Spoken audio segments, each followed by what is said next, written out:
Department. Hi, David. Hi, Dana. Hi, Bill. This is a huge blow to this L.A. homeless authority. It's called LAHSA. They just were informed within the last hour that they are losing these tens of millions of dollars. They've gotten almost over $1 billion since 2021 in federal tax. Wait, did you catch that? The White House Fraud Task Force just stepped in and completely shut off the money printer for Los Angeles. You cannot look away from this. Taxpayer funding. Now they're going to lose it as this investigation goes underway. This is from the White House Fraud Task Force in coordination with Housing and Urban Development. This is a 13-page letter that we obtained exclusively sent to this agency. According to the letter, LAHSA's received, as I said, $1 billion from HUD since 2021. The letter goes on quickly to point out that L.A. County has withdrawn funding for the agency. The city of L.A. is considering the same. The letter continues. HUD has evidence that LAHSA's repeated false statements and its irresponsible actions and failures, including... Look at the sheer scale of the numbers they are talking about right there. For years, Los Angeles has been handed over $1 billion in federal taxpayer funding to fix the streets. But instead of seeing results, the problem just kept expanding. Now we finally know why. It's not just casual mismanagement. It's an active federal investigation into where all that cash actually disappeared to. When the Justice Department and HUD coordinate to send a 13-page warning letter citing a total lack of financial safeguards, you know they brought the receipts.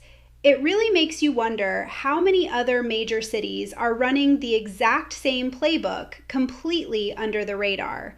This isn't just a basic policy failure. It is a massive breach of public trust. Management, internal controls, and safeguards against conflicts of interest pose a threat to HUD, the public, and those living on the streets of L.A. Notice that specific phrasing from the HUD letter. Threat to the public and those living on the streets.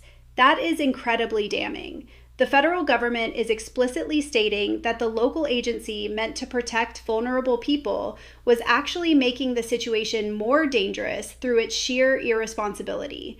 When an organization has zero internal controls and zero safeguards against conflicts of interest, it ceases to be a charity or a public service. It becomes a liability. They were writing blank checks to themselves while the encampments grew larger every single day. This clip proves that the federal intervention wasn't a sudden political stunt. It was a necessary safety measure to stop a runaway train of localized corruption. Complacency will rob you of your destiny. Just 2 days ago, HUD announced more than $4 billion. Everybody say $4 billion. $4 billion. $4 billion, $4.04 billion to be exact. Ain't that right, Caitlin? In funding for the COC competition that restores the program to its true intent. It is a competitive grant. That's what it's about. Competition. We want to reward merit. Is everybody with that? For too long, COC has been yoked to the failed Housing First policy, which measures success by how many people stay dependent upon the government, not how many move forward because they achieve self-sufficiency. We want to award those that have more and more moving off of government dependence to self-sufficiency. Is everybody hearing our heart behind this? It's a paradigm shift, if you will. Look at the absolute conviction in his delivery right there. The HUD secretary isn't just announcing a generic grant. He is actively dismantling a decade-old system. He uses the phrase paradigm shift, and that is exactly what we are watching in real time. For decades, the metric for success was simply how many people you could warehouse on the government's dime. Now they are completely flipping the script by making cities actually compete for this $4 billion based on pure merit. If your city helps people become self-sufficiency, you get rewarded. If you keep them dependent, you get cut off. It's basic human psychology. Incentives drive behavior, and the old incentives were completely broken. At San Francisco, too. Your department, Mr. Secretary, reported nearly 750,000 homeless people in this country as of last January. That's up 27% since 2013. What's happening? So since 2013, the Housing First model has been a failed model. Housing First has created a homelessness industrial complex. What does this mean? Warehousing poverty, warehousing homelessness. We want to have a different paradigm shift. Did you hear the specific term he just dropped? Homelessness industrial complex. That is a massive, heavy-hitting statement coming from a federal secretary on national television. He is openly confirming what a lot of people living in California have suspected for a long time, that keeping people on the streets has essentially become a highly profitable business model for certain political insiders and local nonprofits.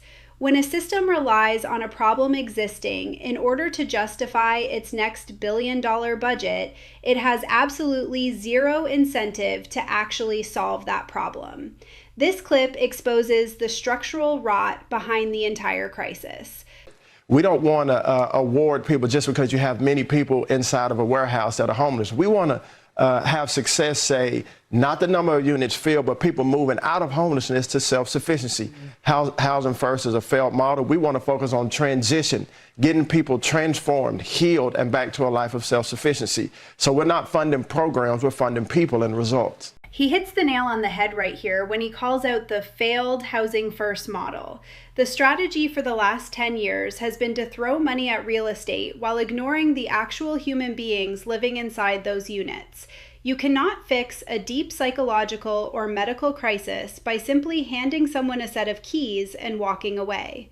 By shifting the entire federal funding paradigm toward transition, healing, and transformation, they are finally attacking the actual root causes of urban decay rather than just masking the symptoms for political optics. And the Housing First model is premised on a very simple and almost intuitive idea that if you're homeless, the problem is that you need a house. And so to solve homelessness, we should merely give people homes. There's a lot of appeal to that idea. The problem with this theory is that if you look at the numbers of what's actually causing people to be homeless, it's overwhelmingly problems with mental health and drug addiction.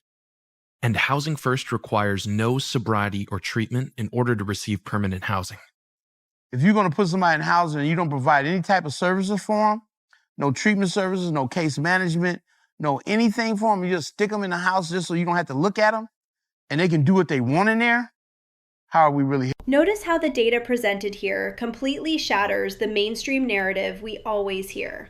It is so easy for local politicians to claim this is strictly an affordable housing shortage because that requires zero complex problem solving. But when you look at the raw statistics, the reality is undeniable. We are looking at a severe mental health and drug addiction crisis that has been poorly disguised as a real estate issue. When you build permanent housing units but require absolutely zero sobriety or treatment to live there, you aren't providing a solution. You are just enabling a tragedy behind closed doors. Hit subscribe if you want the raw truth behind the headlines. See you next time.